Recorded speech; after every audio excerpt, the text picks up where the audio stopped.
examiner family. അപ്പോൾ നമ്മൾ എല്ലാവരും അടിപൊളിയായിട്ട് നമ്മളുടെ ഫൈനൽ എക്സാംസിന് വേണ്ടി പഠിക്കുകയാണ് അല്ലേ. അപ്പോൾ നിങ്ങളിൽ പലരും ഉണ്ടാവും, അതായത് most of the students short notes വെച്ചിട്ട് പഠിക്കുന്ന ആൾക്കാരാണ് അല്ലേ. അതായത് ഇപ്പോൾ ഒരു ചാപ്റ്റർ നമ്മൾ എടുക്കുകയാണെങ്കിൽ അതിൽ വളരെ ഇമ്പോർട്ടൻ്റ് ആയിട്ടുള്ള ടോപ്പിക്സ് മാത്രം നമ്മൾ എന്ത് ചെയ്യും, കുട്ടി നോട്ട്സ് ആക്കിയിട്ട് എഴുതും. എന്നിട്ട് നമ്മൾ എക്സാമിന് ആ നോട്ട്സ് മാത്രം പഠിച്ചിട്ട് പോകും അല്ലേ. അപ്പം നിങ്ങൾ ചിന്തിച്ച് നോക്കുക, ഈ ഒരു ഷോർട്ട് നോട്ട്സ് മാത്രം പഠിച്ചുകൊണ്ട് നമുക്ക് ഏറ്റവും നല്ല മാർക്ക് അഥവാ ഫുൾ A+ലേക്ക് നമുക്ക് എത്താൻ പറ്റുമോ?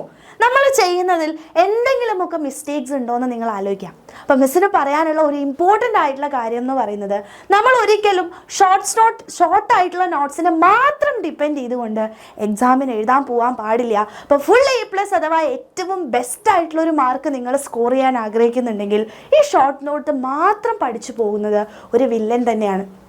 അപ്പോൾ എങ്ങനെയാണ് നമുക്ക് ഫുൾ മാർക്കിലേക്ക് എത്താൻ ഷോർട്ട് നോട്ട്സ് മാത്രമല്ലാതെ, അല്ലെങ്കിൽ ഷോർട്ട് നോട്ട്സിനെ മാത്രം ഡിപ്പെൻഡ് ചെയ്തുകൊണ്ടല്ലാതെ നമുക്ക് എങ്ങനെയാണ് ഫുൾ മാർക്കിലേക്ക് എത്താൻ പറ്റുക? അപ്പോൾ നിങ്ങൾ ചിന്തിച്ച് നോക്കുക, ഷോർട്ട് നോട്ട്സ് ഇമ്പോർട്ടൻ്റ് അല്ലാന്ന് മിസ് ഒരിക്കലും പറയുന്നില്ല. ഷോർട്ട് നോട്ട്സ് എഴുതി കഴിഞ്ഞാൽ നല്ല മാർക്ക് കിട്ടും. പക്ഷേ നമ്മൾ എയിം ചെയ്യുന്നത് ഒരു ഫുൾ മാർക്ക് അല്ലെങ്കിൽ ഫുൾ A+ ആണെന്നുണ്ടെങ്കിൽ നമുക്കറിയാം ഒരു ചാപ്റ്ററിൽ പല സ്ഥലത്തു നിന്നും ക്വസ്റ്റ്യൻസ് ചോദിക്കാം അല്ലേ. അപ്പം നമ്മൾ വളരെ ഇമ്പോർട്ടൻ്റ് ആയിട്ടുള്ള പെട്ടിയിലിട്ടിട്ടുള്ള ഇമ്പോർട്ടൻ്റ് ആയിട്ടുള്ള കാര്യങ്ങൾ മാത്രം എഴുതി വെക്കുകയാണെങ്കിൽ, ടെക്സ്റ്റ് ബുക്കിൽ നിന്നും പല സ്ഥലങ്ങളിൽ നിന്നും ട്വിസ്റ്റ് ചെയ്തൊക്കെ ക്വസ്റ്റ്യൻസ് ചോദിക്കുകയാണെങ്കിൽ നമ്മൾ അവിടെ പെട്ടുപോകും. അപ്പോൾ അതുകൊണ്ട് തന്നെ നമ്മൾ എപ്പോഴും ഷോർട്ട് നോട്ട്സിനെ മാത്രം ഡിപ്പെൻഡ് ചെയ്യുന്നത് ഏറ്റവും വലിയൊരു മണ്ടത്തരാണ്. അപ്പോൾ നമ്മൾ എന്ത് ചെയ്യണം അല്ലേ? അപ്പോൾ നമ്മൾ നോട്ട്സ് ഉണ്ടാക്കണം അല്ലേ. അപ്പോൾ നോട്ട്സ് ഉണ്ടാക്കാൻ വേണ്ടി നമ്മൾ ആദ്യം എന്താ ചെയ്യേണ്ടതെന്ന് വെച്ചാൽ, നിങ്ങളുടെ ക്ലാസ് നോട്ട്സ്, ഇപ്പോൾ നിങ്ങൾ സ്കൂളിലായിരിക്കാം, അപ്പോൾ സ്കൂളിൽ നിങ്ങൾ ക്ലാസ് എടുക്കുമ്പോൾ നോട്ട്സ് എഴുതാറുണ്ട്, അല്ലെങ്കിൽ നിങ്ങൾ പഠിക്കുന്ന സമയത്ത് ഫുൾ ആയിട്ടുള്ള ഡീറ്റെയിൽഡ് ആയിട്ടുള്ള നോട്ട്സ് നമ്മൾ എഴുതാറുണ്ട് അല്ലേ. അപ്പോൾ ആ നോട്ട്സ് എന്തായാലും നിങ്ങൾ വായിച്ച് പഠിച്ചേ പറ്റുള്ളൂ.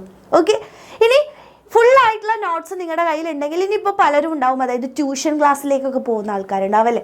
അല്ലെങ്കിൽ നമ്മുടെ എക്സാമിനറിൻ്റെ തന്നെ ബാച്ചിൽ ജോയിൻ ചെയ്ത മക്കളാണെങ്കിൽ നിങ്ങൾക്കറിയാം, നമ്മുടെ ബാച്ചിലെ ക്ലാസ് നോട്ട്സ് എന്ന് പറയുന്നത് കംപ്ലീറ്റ് ആയിട്ടുള്ള ഡീറ്റെയിൽഡ് നോട്ട്സ് ആണ്. അതിൽ ഇമ്പോർട്ടൻ്റ് ആയിട്ടുള്ള കാര്യങ്ങളുണ്ട്, അതുപോലെ തന്നെ ടെക്സ്റ്റ് ബുക്കിൽ നിന്ന് എവിടെ നിന്ന് ചോദിച്ചു കഴിഞ്ഞാലും, അല്ലെങ്കിൽ ടെക്സ്റ്റ് ബുക്കിലെ എല്ലാ കാര്യങ്ങളുടെയും ഇൻക്ലൂഡഡ് ആയിട്ടുള്ള നോട്ട്സ് ആണ് നമ്മുടെ ബാച്ചിലുള്ള നോട്ട്സ് അല്ലേ.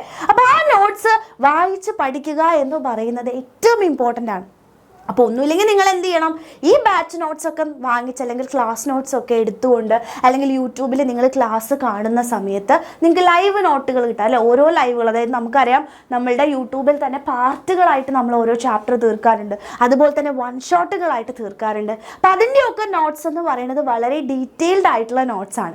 അപ്പോൾ ആ ഡീറ്റെയിൽഡ് ആയിട്ടുള്ള നോട്ട്സ് നിങ്ങൾ എന്ത് ചെയ്യണം, എഴുതി വെക്കുക, അല്ലെങ്കിൽ പ്രിൻ്റ് ഔട്ട് എടുക്കുക. ഇനിയിപ്പോൾ ചിലപ്പോൾ നിങ്ങളുടെ ക്ലാസ്സിലെ ഫ്രണ്ട്സൊക്കെ ചിലപ്പോൾ ഡീറ്റെയിൽഡ് ആയിട്ട് നോട്ട് എഴുതിയിട്ടുണ്ടെങ്കിൽ അടുത്തൊക്കെ ചോദിച്ചിട്ട് നിങ്ങൾ എന്ത് ചെയ്യുക, അത് പ്രിൻ്റ് ഔട്ട് എടുക്കുക, ഒന്നുമില്ലെങ്കിൽ എഴുതുക, എന്നിട്ട് അത് നിങ്ങൾ ആദ്യം വായിച്ചു നോക്കുക. ഷോർട്ട് നോട്ട്സ് നിങ്ങൾ ഉണ്ടാക്കി വെച്ചോളൂ, അത് നമ്മൾ ഫൈനലായിട്ട് ചുമ്മാ ഒന്ന് റിവൈസ് ചെയ്യാൻ വേണ്ടി മാത്രം ഉപയോഗിക്കുക. അപ്പം ഇത് വെച്ച്, അല്ലെങ്കിൽ ഡീറ്റെയിൽഡ് ആയിട്ടുള്ള നമ്മുടെ നോട്ട്സ് വെച്ചിട്ട് വേണം നിങ്ങളൊരു ചാപ്റ്ററിനെ പഠിക്കാൻ വേണ്ടിയിട്ട് ആദ്യം.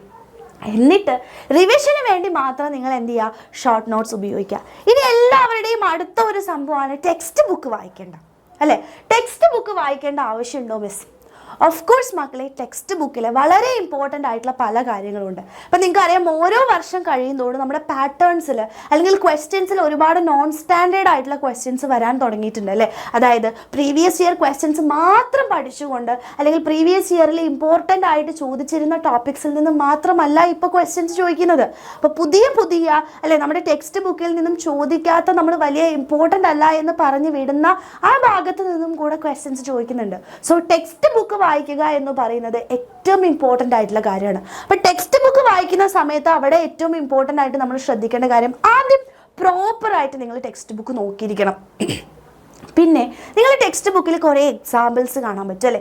ഇൻ ടെക്സ്റ്റ് ക്വസ്റ്റ്യൻസ് ഉണ്ട്, ഇത് ടെക്സ്റ്റിൻ്റെ ഉള്ളിൽ തന്നെ ചാപ്റ്ററിൻ്റെ ഇടയിൽ നിങ്ങൾക്ക് ഓരോ ടോപ്പിക് വൈസ് ആയിട്ടുള്ള എക്സസൈസുകളും അതുപോലെ തന്നെ ഇൻ ടെക്സ്റ്റ് ക്വസ്റ്റ്യൻസ് കാണാൻ പറ്റാറുണ്ട്. അപ്പോൾ ആ ക്വസ്റ്റ്യൻസ് ഒക്കെ വളരെ ഇമ്പോർട്ടൻ്റ് ആണ്. അപ്പോൾ പെട്ടിയിലിട്ടത് മാത്രമല്ല നമ്മൾ പഠിക്കേണ്ടത്, അതിൻ്റെ ഇടയിലുള്ള ഇൻ ടെക്സ്റ്റ് ആയിട്ടുള്ള ക്വസ്റ്റ്യൻ, അതുപോലെ തന്നെ ചാപ്റ്ററിൻ്റെ അവസാനം നിങ്ങൾക്ക് ലെറ്റസ് ആൻസേഴ്സ്, അതുപോലെ തന്നെ എക്സസൈസുകൾ, എക്സാമ്പിൾസ് ഒക്കെ കാണാൻ പറ്റാറുണ്ട് അല്ലേ. അപ്പോൾ അതും നമ്മൾ ഇമ്പോർട്ടൻ്റ് ആയിട്ട് പഠിക്കേണ്ടതാണ്, അതും ചോദിക്കാം. ഓക്കെ, അപ്പം ഏറ്റവും ഇമ്പോർട്ടൻ്റ് ആയിട്ട് ടെക്സ്റ്റ് ബുക്കിലെ ഈ ടെക്സ്റ്റ് ക്വസ്റ്റ്യൻസും അതുപോലെ തന്നെ അതിലത്തെ എല്ലാ കാര്യങ്ങളും ഇമ്പോർട്ടൻ്റ് ആയിട്ടുള്ള അതിൻ്റെ ഇടയിൽ വരുന്ന ടോപ്പിക്സ് ഒക്കെ നമ്മൾ എന്ത് ചെയ്യുക, ടെക്സ്റ്റ് ബുക്കിൽ വായിച്ച് മനസ്സിലാക്കുക. അതിൽ ഡൗട്ട്സ് നിങ്ങൾ വരികയാണെങ്കിൽ ഓഫ് കോഴ്സ് അത് ക്ലിയർ ചെയ്യുക. ഒന്നുമില്ലെങ്കിൽ യൂട്യൂബ് ചാനലിൽ നമ്മുടെ ക്ലാസ്സസ് കാണുക. ബാച്ചിലാണെന്നുണ്ടെങ്കിൽ ഡൗട്ട് ക്ലിയറൻസിലൂടെ നിങ്ങൾക്ക് ഡൗട്ട് ക്ലിയർ ചെയ്യാൻ പറ്റും അല്ലേ. ഇപ്പോൾ ബാച്ചിൽ നിങ്ങൾ ജോയിൻ ചെയ്ത മക്കളാണെങ്കിൽ നിങ്ങൾക്ക് ഡൗട്ട് ക്ലിയറൻസ് സെഷൻസ് ഉണ്ട്. അപ്പോൾ ഡൗട്ട് ക്ലിയർ ചെയ്ത് അങ്ങനെ ഡൗട്ട് ക്ലിയർ ചെയ്യാം. ഇനി അല്ലാന്നുണ്ടെങ്കിൽ നിങ്ങളുടെ പേഴ്സണലായിട്ട് നിങ്ങൾക്ക് ടീച്ചേഴ്സ് ഉണ്ടെങ്കിൽ ടീച്ചേഴ്സിനോട് ചോദിക്കുക. എങ്ങനെയായാലും നിങ്ങൾ എന്ത് ചെയ്യണം, ആ ഡൗട്ട്സ് ക്ലിയർ ചെയ്യണം. ഒരിക്കലും നമ്മൾ ഡൗട്ട് തലയിൽ വെച്ചുകൊണ്ട് ഒപ്പിച്ച് പഠിക്കാൻ വേണ്ടി നിൽക്കരുത്. ഓക്കെ മക്കളെ, അപ്പോൾ ഒരിക്കലും എൻ്റെ കുട്ടികൾ ഷോർട്ട് നോട്ട് മാത്രം എന്ത് ചെയ്യരുത്, ഡിപ്പെൻഡ് ചെയ്യരുത്. ഓഫ് കോഴ്സ് ഡീറ്റെയിൽഡ് ആയിട്ടുള്ള നോട്ട്സ് വെച്ചുകൊണ്ട് തന്നെ വേണം നമ്മൾ എക്സാമിന് പഠിക്കാൻ വേണ്ടിയിട്ട്. അപ്പോൾ പലരും ഇങ്ങനെ ഡീറ്റെയിൽഡ് ആയിട്ടുള്ള നോട്ട്സ് ഒക്കെ വെച്ചിട്ട് നിങ്ങൾ പഠിച്ചിട്ടുണ്ടാവും. പലരും ഇപ്പോൾ ചിലപ്പോൾ ഷോർട്ട് നോട്ട്സ് മാത്രം ഡിപ്പെൻഡ് ചെയ്തിട്ട് പഠിച്ച ആൾക്കാരാണെങ്കിൽ നിങ്ങൾ പേടിക്കേണ്ട ആവശ്യമൊന്നുമില്ല. നിങ്ങൾക്ക് വേണ്ടിയിട്ട് എക്സാമിനർ അവസാനമായിട്ട് ഒരു ലാസ്റ്റ് ചാൻസ് എങ്ങനെയാണ് ഇനിയുള്ള ദിവസങ്ങളിൽ ഫുൾ മാർക്ക് അല്ലെങ്കിൽ ഫുൾ ആയിട്ടുള്ള ഒരു ബെസ്റ്റ് സ്കോറിലേക്ക് നിങ്ങൾക്ക് എത്താൻ പറ്റുക എന്നുള്ളതിൻ്റെ ഒരു അടിപൊളി സ്ട്രാറ്റജി പറഞ്ഞു തരാൻ സൺഡേ ഈ താഴെ കാണുന്ന സമയത്ത്, അതായത് ഇന്ന്, സൺഡേ എന്ന് പറയുമ്പോൾ ഇന്ന് തന്നെയാണല്ലേ, അപ്പോൾ ഇന്ന് കൃത്യം ഈ ഒരു സമയത്ത് നമ്മുടെ എക്സാമിനർ ഫാമിലി വരുന്നുണ്ട്. അപ്പം ഇതുവരെ അല്ലെ എന്തെങ്കിലുമൊക്കെ കുഴപ്പങ്ങളൊക്കെ സംഭവിച്ചിട്ടുണ്ടെന്നുണ്ടെങ്കിൽ അല്ലെങ്കിൽ ഇതുവരെ ചാപ്റ്റേഴ്സ് ഒന്നും തുടങ്ങിയിട്ടില്ല എന്നൊക്കെ ഉള്ള മക്കളാണെന്നുണ്ടെങ്കിൽ നിങ്ങൾ എന്ത് ചെയ്യുക, ഇന്നത്തെ ഈ ഒരു ലൈവ് മിസ് ചെയ്യാതിരിക്കുക. അപ്പോൾ ഷോർട്ട് നോട്ട്സ് മാത്രം ഡിപ്പെൻഡ് ചെയ്ത് ആരെങ്കിലും ഉണ്ടെങ്കിൽ അവർ ഫ്രണ്ട്സിനും ഒക്കെ കൂട്ടുക അല്ലേ. ഇങ്ങനെ ആ നോട്ട്സ് മാത്രം പഠിച്ചിരിക്കുന്ന മക്കളുണ്ടെങ്കിൽ നിങ്ങൾക്ക് ഫുൾ A+ വേണ്ടേ. അപ്പോൾ അതിനുള്ള ഒരു അടിപൊളി സ്ട്രാറ്റജി പറഞ്ഞു തരാനാണ് ഇന്ന് വൈകിട്ട് ഈ താഴെ കാണുന്ന സമയത്ത് നമ്മൾ വരുന്നുണ്ടാവുക. അപ്പോൾ എന്ത് ചെയ്യണം, ഈ ഒരു ലൈവ് നിങ്ങൾ മിസ് ചെയ്യരുത്. It is your last chance അല്ലേ. അപ്പോൾ ലാസ്റ്റ് ചാൻസ് ആണ്. ഫെബ്രുവരി കഴിഞ്ഞാൽ മാർച്ചിൽ നമ്മുടെ എക്സാം ആയി. അപ്പോൾ ഇനിയുള്ള ഈ ദിവസങ്ങളിലാണ് നമ്മളുടെ ഈ തെറ്റുകളൊക്കെ തിരുത്തേണ്ട ഒരു സമയമാണ്. അപ്പോൾ അതിനുള്ള ഒരു അവസരമാണ്. അതിന് നിങ്ങളെ ഹെൽപ്പ് ചെയ്യാൻ എക്സാമിനർ ഫാമിലി ഇവിടെ ഉണ്ട്. അപ്പോൾ ഒരേ ഒരു കാര്യം മാത്രം നിങ്ങൾ ചെയ്താൽ മതി, ഇന്നത്തെ ലൈവിൽ വന്നിരിക്കുക. ഓക്കെ, അതിൽ വന്നിരുന്നിട്ട് നിങ്ങൾക്ക് ആ ഒരു കോൺഫിഡൻസോട് കൂടെ മാത്രമേ നിങ്ങൾക്ക് ലൈവ് കഴിഞ്ഞ് പോകാൻ പറ്റുള്ളൂ. അപ്പോൾ ഇനിയുള്ള ദിവസങ്ങൾ എക്സാമിനറിൻ്റെ കൂടെ പഠിക്കാൻ തയ്യാറാണെന്നുണ്ടെങ്കിൽ നിങ്ങൾ എന്ത് ചെയ്യുക, താഴെ കമൻറ്റ് ചെയ്യുക, യെസ് മിസ് ഞങ്ങളുണ്ട് അല്ലേ, യെസ് മിസ് എന്ന് നിങ്ങൾ എന്ത് ചെയ്യുക, കമൻറ്റ് ചെയ്യുക. അപ്പോൾ ആരും മറിക്കരുത്, ഇന്ന് എല്ലാവരും ഇവൻറ്റിൽ പങ്കെടുക്കുക. നിങ്ങൾ മാത്രം വന്നാൽ പോലെ മാക്സിമം ഫ്രണ്ട്സിനെയും കൂടെ കൂട്ടിയിട്ട് വരാം. അപ്പോൾ എക്സാമിനറിൻ്റെ കൂടെ നമ്മൾ ഒരുമിച്ച് ഈ ഒരു ഫൈനൽ ആയിട്ടുള്ള എക്സാം ഏറ്റവും സിമ്പിളായി ഫുൾ ഓൺ കോൺഫിഡൻസോട് കൂടെ നമ്മൾ എഴുതുന്നതായിരിക്കും. അപ്പോൾ ആരും പേടിക്കേണ്ട, എക്സാമിനർ നിങ്ങളുടെ കൂടെ തന്നെയുണ്ട്.